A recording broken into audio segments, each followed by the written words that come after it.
ஏங்க சொல்லு தாமரை. அந்த காலத்து ராஜாலாம் இருந்தாங்கல்ல, ஆமா, அவங்களுக்குலாம் ஒரே ஒய்ஃப் தான் இருப்பாங்களா? தெரியாதே இருக்கு. நான் கதையா கேள்விப்பட்டதுதான். அந்த புறம்னு ஒண்ணு இருக்கும், அந்த புறத்துல நிறைய பேர் இருப்பாங்க. ராஜாவை வந்து மகிழ்விக்க அப்படின்னுவாங்க. அவங்க எப்படி மகிழ்விப்பாங்க, என்ன பண்ணுவாங்க நம்மளுக்கு தெரியாது.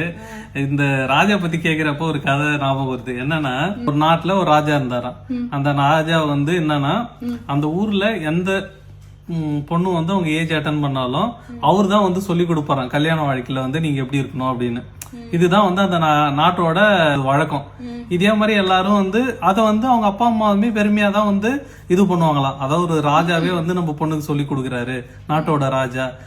இது மாதிரி பண்ணிட்டு இருக்கிறப்போ வந்து ஒரு பொண்ணுக்கு மட்டும் அந்த விஷயம் வந்து பிடிக்கவே இல்லையா.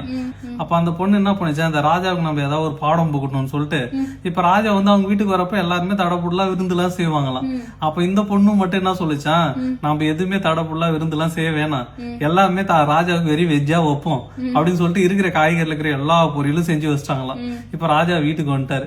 வந்ததுக்கு அப்புறம் அப்புறம் எல்லாரும் போயிட்டாங்க. அந்த பொண்ணு தான் வந்து ராஜாவுக்கு பரிமாறணும்.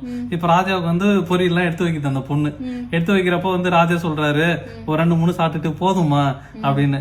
இதுன்னா எல்லாமே ஒரே வெஜ்ஜா தான் இருக்குது, இது எத்தனை சாப்பிட்டா என்ன, இல்ல இன்னும் கேரட் இருக்குது, பீட்ரூட் இருக்குது, முட்டைகோசு இருக்குது அப்படின்னு சொல்லுதான். உடுமா எல்லாம் வெஜ்ஜி தானே, என்ன எல்லாம் ஒரே டேஸ்டா தான் இருக்கு போகுது அப்படின்னு ராஜா சொன்னாராம்.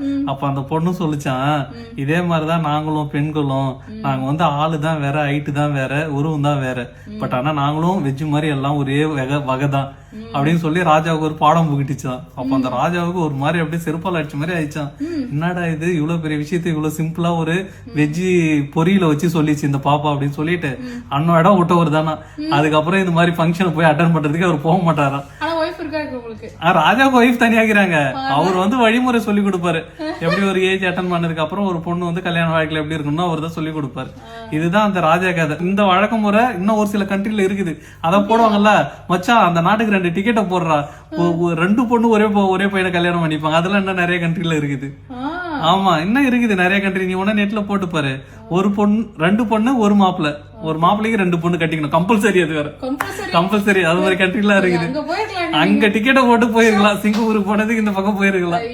ஐயோ, சான்ஸ் மிஸ் ஆயிடுச்சு. ஓகேவா, இது மாதிரி பசங்களே சொல்லுவாங்க கமெண்ட்ல, மச்சான் போடுறா 2 டிக்கெட் அங்க அப்படின்னு.